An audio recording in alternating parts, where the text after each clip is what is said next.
오늘 사건 상황실에 전해진 화제의 뉴스입니다.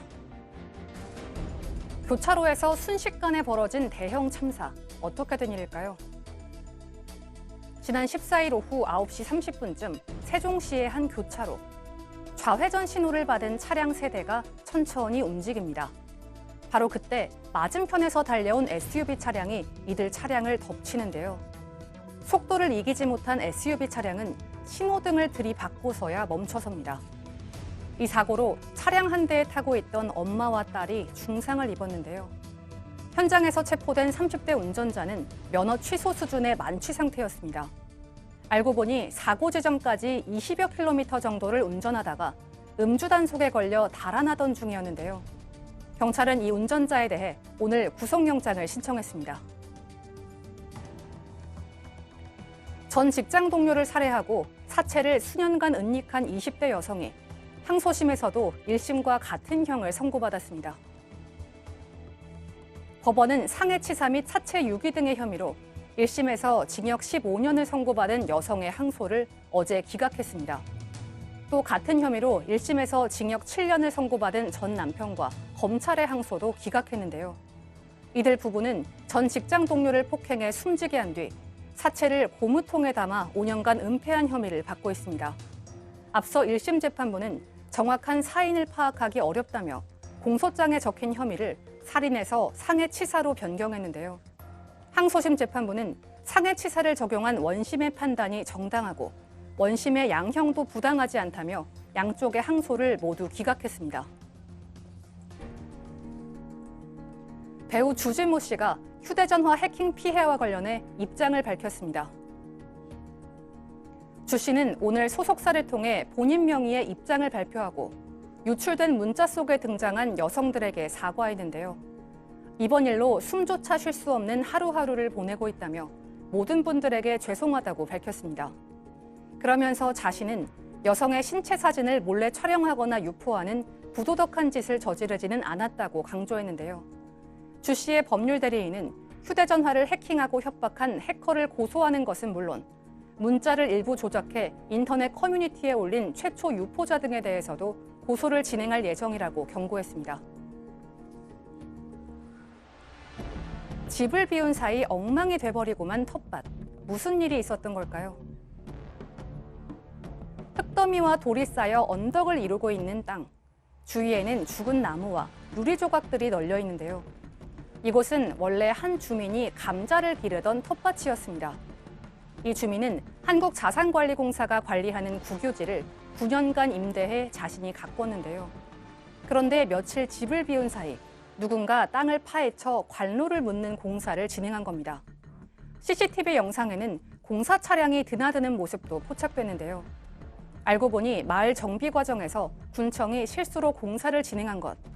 이에 주민은 불법 시공 등의 혐의로 군청 측을 고소한 상태입니다. 야, 참 황당한데요.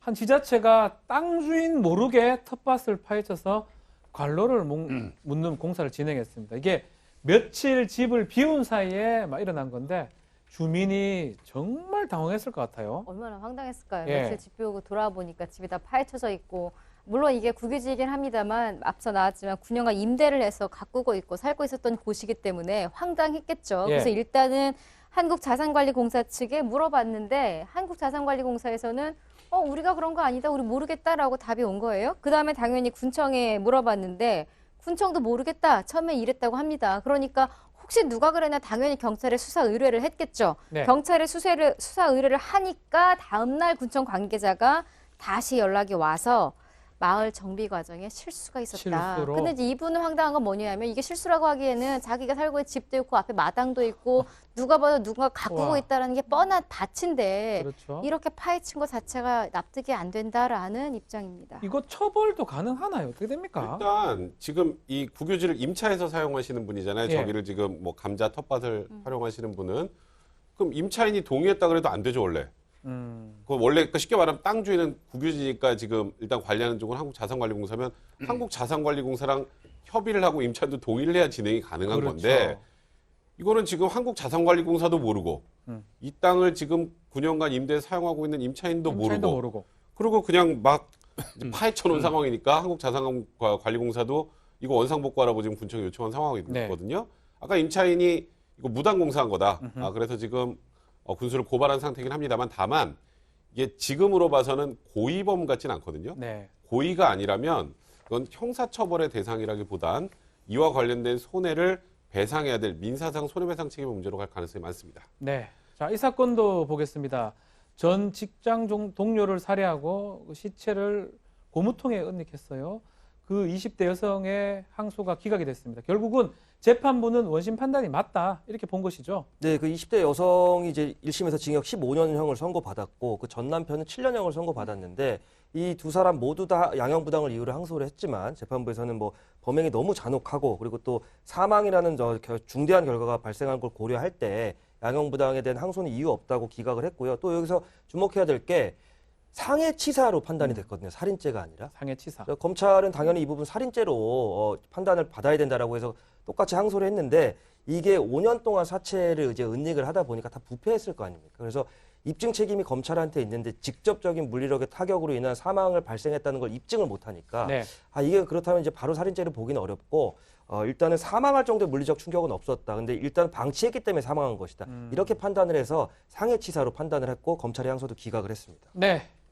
자, 교통사고 부분도 한번 보겠습니다. 만취 상태에서 차량을 몰던 30대 운전자 음수 단속을 피해서 달아나다가 차량 3대를 들여받았거든요. 네. 20km를 뭐 질주해버렸네요. 이 사람이 아마 그 거처는 세종시에 예. 있는 것 같습니다. 그러니까 아마 세종시에 있고 또 가족들은 대전에 있는 것 같아요.